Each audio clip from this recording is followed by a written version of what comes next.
wabarakatuh. Waalaikumsalam warahmatullahi wabarakatuh. Alhamdulillah rabbil alamin wassalatu wassalamu ala asrofil anbiya wal mursalin wa ala alihi wa ashabihi ajmain. Asyhadu an la ilaha illallah wahdahu la syarikalah wa asyhadu anna Muhammadan abduhu wa rasuluh la nabiyya ba'dahu. Pertama-tama marilah kita mengucapkan syukur kehadirat Allah Subhanahu wa taala yang mana pada hari ke-6 dari bulan Ramadan ini kita masih diberi kesempatan zuhur berjamaah. Ini sudah beda dari dua Ramadan. Pada dua Ramadan itu cari imam susah. Ya, kadang hanya ibu aja yang ada. Alhamdulillah untuk bulan Ramadan ini memang atas inisiatifnya Pak Ketua dengan Bu Waka sudah ramai dalam masalah kita ini. Berikutnya salawat serta salam tak lupa pula kita ucapkan kepada junjungan alam yakni Nabi besar kita Muhammad sallallahu alaihi wasallam yang syafaatnya sangat kita harapkan nanti di yaumil mahsyar. Oleh sebab itu marilah kita senantiasa memperbanyak berselawat kepada beliau dengan mengucapkan Allahumma shalli ala Muhammad wa ala Muhammad atau Allahumma shalli ala Sayyidina Muhammad wa ala ali Sayyidina Muhammad. Sebenarnya saya sangat alergi untuk ceramah, tapi karena sudah terjadwal tidak bisa lari. Untuk itu diisi juga apa adanya. Jadi kalau itu benar yang saya sampaikan itu dari Allah, dan kalau itu salah dari saya sendiri. Baiklah. Ya ayyuhallazina amanu kutiba alaikumusiyam kama kutiba alal ladzina min qablikum la'allakum tattaqun. Ayat ini kalau kita pergi ke mushola, ke masjid 30 malam nanti ayat ini selalu didengarkan dan sudah hafal sekali ada kita. Dalam ayat ini adalah perintah puasa, ujung atau sasarannya langsung takun.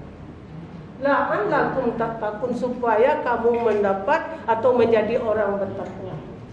Tapi apakah segampang itu kita menjadi orang takwa? Puasa langsung takwa, puasa langsung takwa? Tidak. Ya.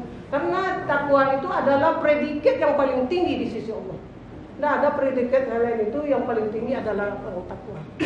Jadi dengan puasa nanti kita akan mendapat predikat takwa kalau puasa itu kita iringi dengan perbuatan-perbuatan baik dan perbuatan yang bermanfaat. Dalam melaksanakan puasa Ramadan ini minimal ada 4 hal yang harus kita laksanakan. Yang pertama, siyam Ramadan, melaksanakan puasa itu sendiri. Mulai dari terbit fajar sampai terbenam matahari, sudah jadwalnya sudah teratur itu. Mulai kalau sekarang jam 5 sampai dengan jam 18.33 kalau untuk Bangkinang itu di sekitar itu. Jadi melaksanakan puasa itu sendiri yang pertama. Yang kedua, qiyam Ramadan. Ini sudah luar biasa. Qiyam Ramadan itu dengan mengisi Ramadan itu dengan perbuatan atau amal-amal ibadah yang baik. Salah satunya melaksanakan sholat zuhur berjamaah diiringi dengan tausiah.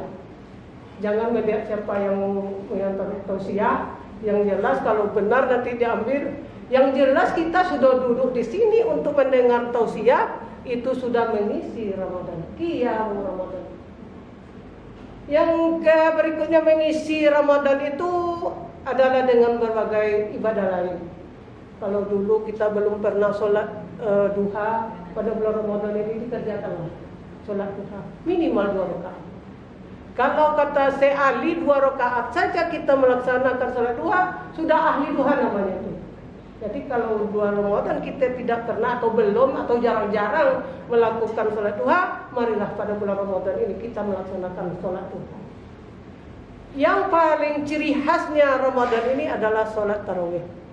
Sholat tarawih ada yang 8 tambah 3 11, ada yang 20 tambah 3 23, itu terserah. Ya semuanya ada alasan, ada dalilnya. Jangan saling menyalahkan. Oh saya mau 8 tambah 3 11, silakan. Oh saya mau 20 tambah 3, silakan. Yang jangan saya tidak mau satupun. Nah, ya jangan itu. Ya, kalau kita mau capai la'allakum tattaqun, nah di istilah malam Ramadan itu dengan sholat tarwih dan witir. Kata Siti 7 menit.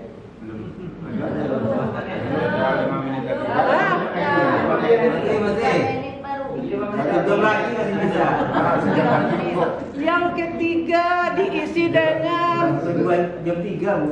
oh ya Pak. Yang tergantung adian Pak. Yang ketiga perbanyak baca Al-Quran. Kalau selama ini kita sering hanya pegang HP, ya yang ditengok yang bermacam-macam, memang HP itu berguna. Tapi pada bulan Ramadan ini tukar yang dipegang itu dengan Al-Quran. Bacalah, perbanyaklah baca Al-Quran. Barang siapa yang baca Al-Quran pada bulan Ramadan, Allah akan memberikan pahala yang berlipat ganda. Nah, doa dan pahala yang berlipat ganda itu.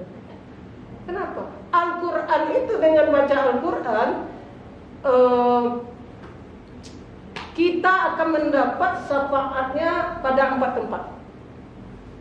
Nah, yang pertama ketika sakratul maut.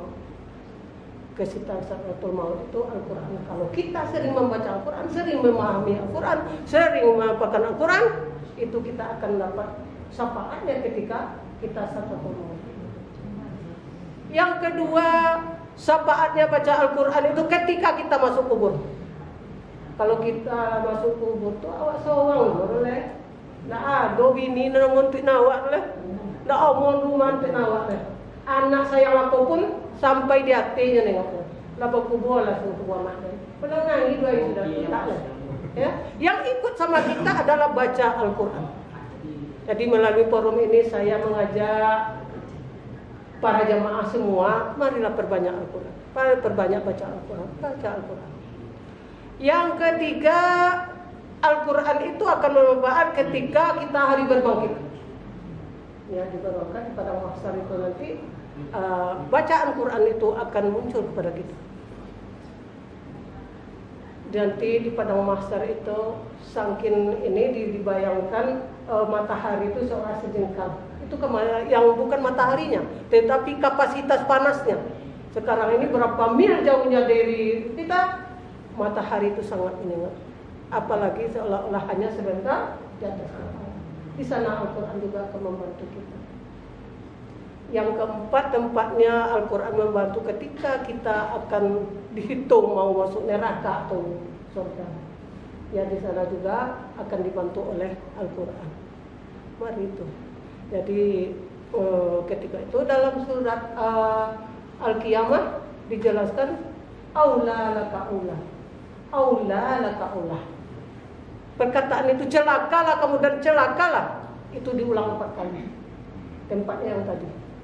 Ketika sakratul maut, ketika masuk kubur, ketika di padang mahsyar, ketika perhitungan mau masuk neraka atau masuk surga. Jadi 4 kali kalimat itu diulang, boleh dilihat nanti dalam surah Al-Qiyamah. Aula laka aula, aula laka aulah. Celakalah kamu dan celakalah kamu. Celakalah kamu dan celakalah kamu.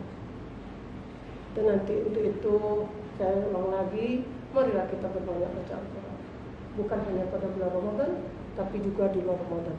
Tapi karena sekarang momennya Ramadan, akan Allah lipat gandakan pahalanya. Saya menganggap marilah kita baca Al-Quran. Ya, tinggalkanlah sebentar HP kita, ya, karena HP itu sangat menggoda kita. Ya, saya juga itu. Kalau sudah lihat itu, wah lupa kita. Kalau kita pintar lagi ngotak-atik itu lebih-lebih. Kalau saya kan tak tahu apa-apa, hanya nengok sedikit, udah. Ada canda Pak Abang Kinang, ada pengumuman Pak Abang Kinang, itu lagi lihat.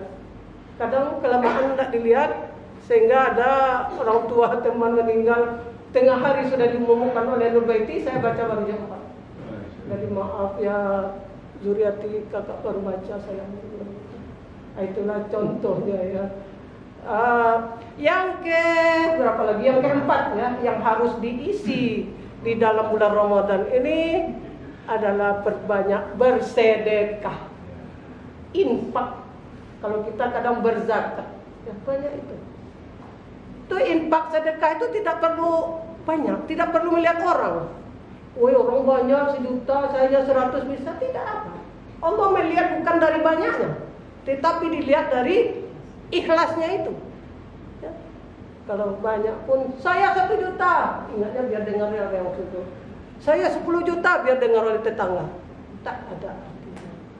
Tapi hanya 100.000 atau 1.000 diam-diam masukkan, hanya Allah yang tahu, mungkin lebih besar pahalanya daripada yang riya. Berinfak, bersedekah ini sangat dianjurkan dalam agama. Tidak sedikit, banyak. Ya, apalagi pada bulan Ramadan. Saya pernah mendengar ceramah di sini lebih kurang 15 tahun yang lalu oleh Ustaz kondangnya itu. Kalau pada bulan Ramadan ini bersedekah itu paling mudah. Bukan hanya uang, tapi hanya memberikan sesuatu kepada orang, itu sudah bersedekah. Ini senang. Buat kolak gak banyak begini. Buat ke tetangga, sedekah tuh. Buat gulai banyak uang ini. Buat sedekah. Ya, itu namanya sudah sedekah. Orang yang bersedekah kepada orang yang sedang berpuasa, itu Allah memberikan pahala sama dengan orang yang berpuasa itu sendiri. Jadi seolah-olah pahala perlu pindah ke kebunuran. Pahala zam jawab pahala tuan. Nanti. Jadi untuk itu masalah bersedekah pada bulan Ramadan ini Allah akan melipat gandakan.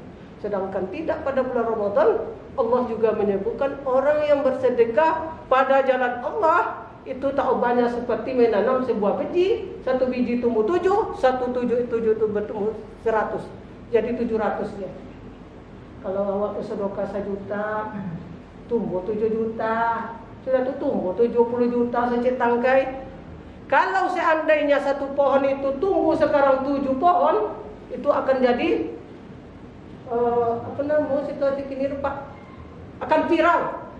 Ya, tumbuh banyak di Bangkinang 1 pohon 7 tangkai itu, kemudian tangkai itu 100, itu akan viral. Akan orang akan datang ke sini membludak untuk sekedar setting lah. Ya. Tapi di dalam Al-Quran disebutkan oleh Allah, kita tidak kaget.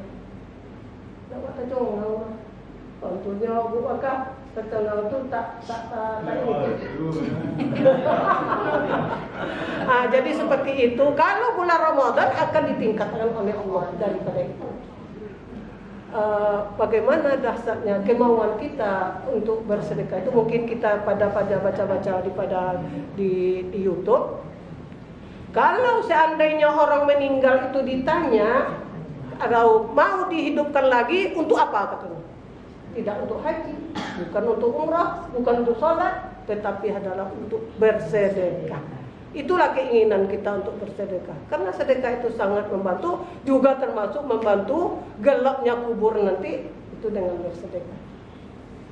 Barangkali ini sudah melebihi jadwal. Untuk itu saya minta maaf. Wabillahi taufiq wal hidayah.